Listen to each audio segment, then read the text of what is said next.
Des ondes Vocast. Bah oui, je t'ai laissé la main parce que je prépare mon départ pour les Radio Days Europe, les Radio Days Europe, en accent franco-français. Qu'est-ce que c'est les Radio Days Europe ? C'est la plus grosse conférence consacrée à la radio, mais aussi à l'audio et au podcast, bien entendu. Il n'y a plus de conférences qui sont uniquement focalisées sur la radio. On en parle chaque année des Radio Days Europe. C'est une conférence qui est relativement encore peu connue du public français, tout simplement parce que les conférences sont toutes en anglais et puis il y a un aspect qui est très européen. Et c'est vrai que les Français, ils ont aussi leur salon, le Paris Radio Show.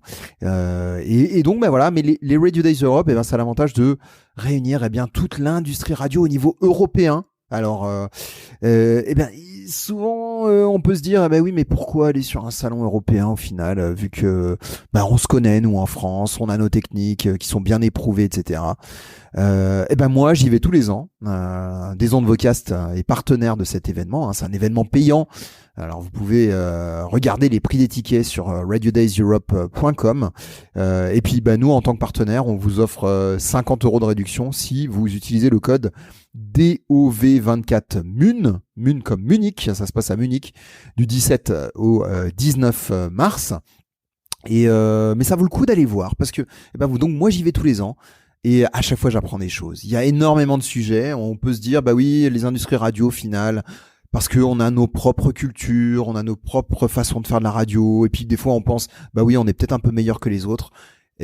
Faut pas du tout penser comme ça, parce que moi, j'y vais tous les ans. Et tous les ans, j'apprends des choses nouvelles. Alors déjà, il y a des enjeux qui sont communs, bien sûr, au niveau du numérique, la nouvelle façon de faire des revenus, tout ça, c'est des problématiques qui sont au final communes à tous les pays européens, mais pas que, même sur les contenus, bien sûr, il y a des particularités culturelles dans chaque pays, mais on apprend énormément de nos pays voisins, bien sûr, après on l'adapte à notre propre culture, mais il y a toujours des choses à apprendre, des nouvelles façons à atteindre les jeunes audiences, etc. Un programme encore très riche, plus d'une centaine d'intervenants pendant 2 jours, c'est incroyable. Et c'est pas des petits intervenants, c'est vraiment la crème de la crème, les gros dirigeants des radios. Alors, il n'y a pas beaucoup de speakers, d'intervenants qui sont français. On a quand même 2 personnes de Radio France. On a Mathieu Beauval, donc en charge du numérique, et on a aussi Charles-Emmanuel Bon, qui est le secrétaire général de Radio France, donc pas rien. On l'avait invité dans ce podcast plusieurs fois. Et puis aussi à noter la présence de Bertrand Spinelli de Skyrock, qui est en charge de la régie de Skyrock et qui donc va parler de revenus. Voilà, c'est vraiment 3 personnes pour le public franco-français, mais sinon il y a plus d'une centaine d'intervenants vraiment de tous les sujets, de tous les pays, et puis encore une fois des très très beaux intervenants. Tout est millimétré, le programme est toujours très très en vogue avec les sujets du moment. Alors si vous n'êtes jamais allé au Radio Days Europe, je vous conseille vraiment d'aller voir le programme et de vous poser la question si ça vaut le coup d'y aller. Nous, on y sera et puis on vous fera un débrief le 1er avril. Mais encore une fois, ça vaut peut-être le coup, si vous ne l'avez jamais fait, d'aller faire un petit tour à Munich du 17 au 19 mars. Les salons, Olivier, ta grande passion. Oui, Julien, puisqu'on parlait salon, le mois dernier, on était au Paris Radio Show, le Paris Radio Show. Fantastique, le retour du salon de la radio et très très très réussi. Tout le monde est venu, vraiment, on a vraiment vu tout le monde, énormément d'exposants, énormément de monde. Beaucoup de conférences. Alors les salles étaient un petit peu éparses dans le nouveau lieu, la Bellevilloise, mais honnêtement c'était super sympa. On a vraiment passé un super bon moment. Ça faisait du bien de voir toute la famille réunie et puis vraiment que tout le monde avait répondu présent à l'événement. Un des événements qu'on a eu au Paris Radio Show, ça a été l'annonce incroyable d'un rapprochement entre le SNRL et la CNRA. Oui, les 2 syndicat historique de la radio associative. Ça fait 40 ans qu'ils coexistent depuis l'éclosion des radios libres. Alors, ils ont déjà collaboré ensemble dans le passé sur de nombreux sujets, notamment depuis l'arrivée du numérique où il y a beaucoup de sujets en commun. C'est pas des familles antagonistes. Et d'ailleurs, c'est la première fois qu'ils annoncent un certain rapprochement en créant une entité commune. Alors, les 2 syndicats soulignent bien qu'ils vont rester indépendants avec chacun leurs prérogatives et leurs radios membres. Mais c'est c'est vraiment un rapprochement là avec la création d'une entité. Ça s'appelle ALL, A-L-L, Association Les Locales. Eh bien, pour travailler sur des sujets communs.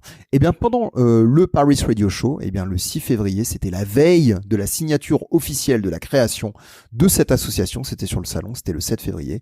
Eh bien, nous, la veille, on a interrogé 2 membres du SNRL et de la CNRA pour nous expliquer en quoi consiste cette nouvelle entité, Association Les Locales. On écoute.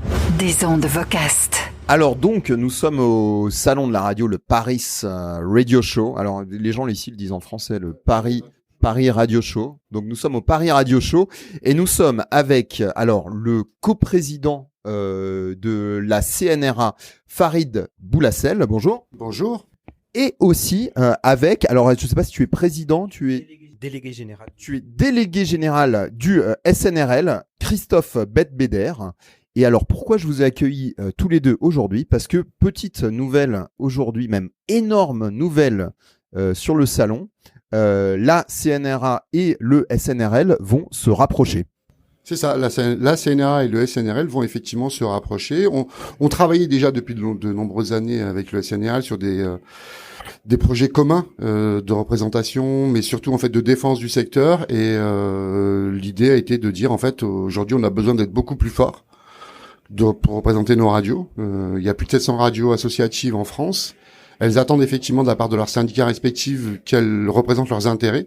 Et du coup, on a décidé donc de créer une structure, les locales, qui va du coup pas fusionner, parce que chaque entité, la CNRA et le SNRL garderont leur identité propre. Mais il était important effectivement qu'on soit raccord, j'ai envie de dire, pour défendre l'intérêt du secteur. Donc nos 2 syndicats ont travaillé sur la création de statuts d'une association qui s'appellera Les Locales, et des représentants vont siéger dans cette structure associative qui défendra les intérêts des 2 syndicats, mais surtout les intérêts des radios associatives. Alors, ça c'est au niveau SNRL, donc vous êtes donc aussi dans cette initiative de rapprochement. Jusqu'à est-ce que Christophe, dans quel niveau d'intégration, enfin ou de rapprochement, ça va jusqu'où vous allez aller en termes de rapprochement? Est-ce que ce sont des premiers essais et vous allez mettre des chantiers en commun et puis dans un an vous ferez un bilan et vous déciderez s'il faut encore s'intégrer encore plus?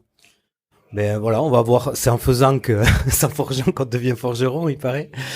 Bon, à vrai dire, le rapprochement, il a été naturel, comme l'a dit Farid. Hein, ça fait des années. Alors peut-être encore plus depuis le Covid, parce qu'on a été confronté à une situation particulière qui nous a amené, alors, au-delà des sujets classiques du FSER, etc., de mener des enquêtes auprès des radios en commun pour voir comment elles vivaient la situation, etc. Et il y a des rapprochements aussi interpersonnels parce qu'on a appris à se connaître, etc.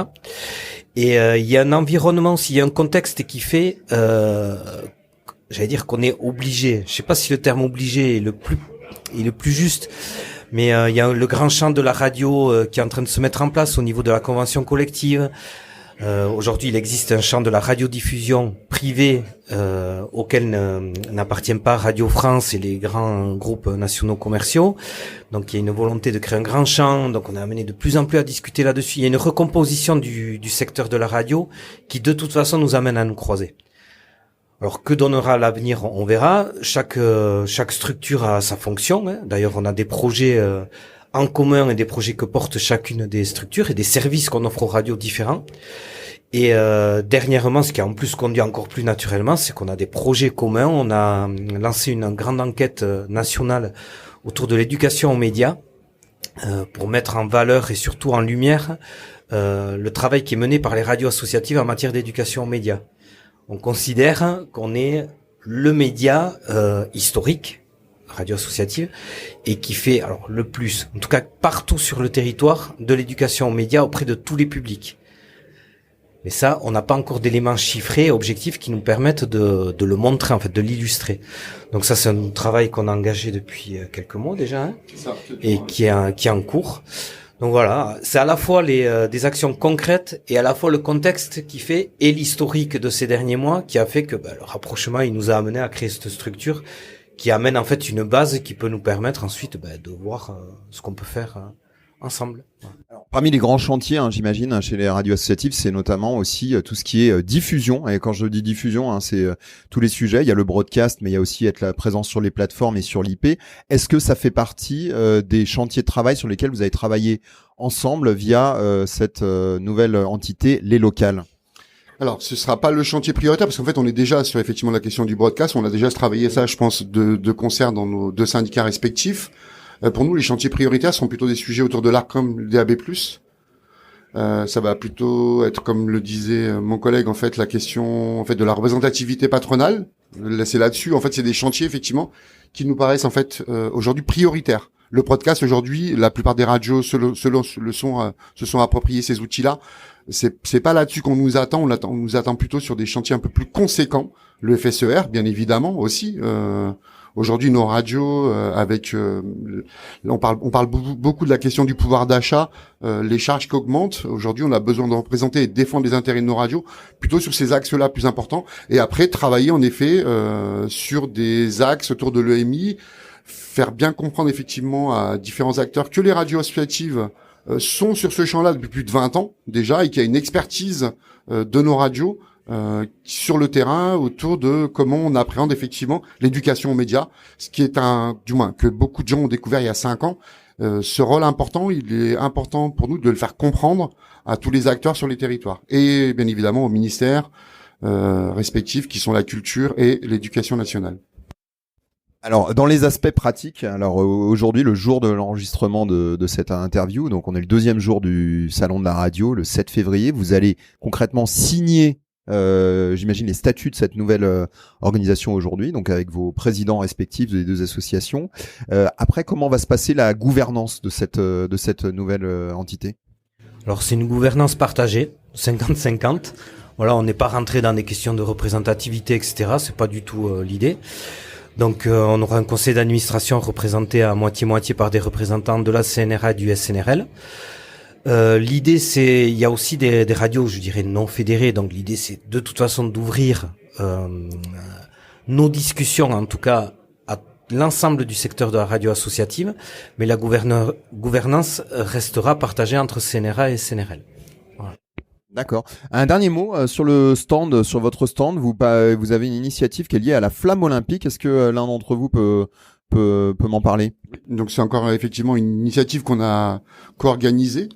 Donc en fait là l'idée c'est de suivre le parcours de la flamme olympique et que sur chaque territoire en fait on lance un appel à production pour suivre du coup cette flamme et avoir des sujets un peu assez élargis. Autour du sport féminin, du handicap. Chaque radio va déposer en fait des contenus de 2 à 3 minutes qui permettront effectivement, par le biais des radios associatives, de suivre aussi le parcours de cette flamme avec des sujets réalisés par nos radios locales associatives sur les territoires. Très bien. Eh bien, merci beaucoup. Farid Boulassel, coprésident de la CNRA, et Christophe Bedbeder, délégué général du SNRL. Des ondes Vocast.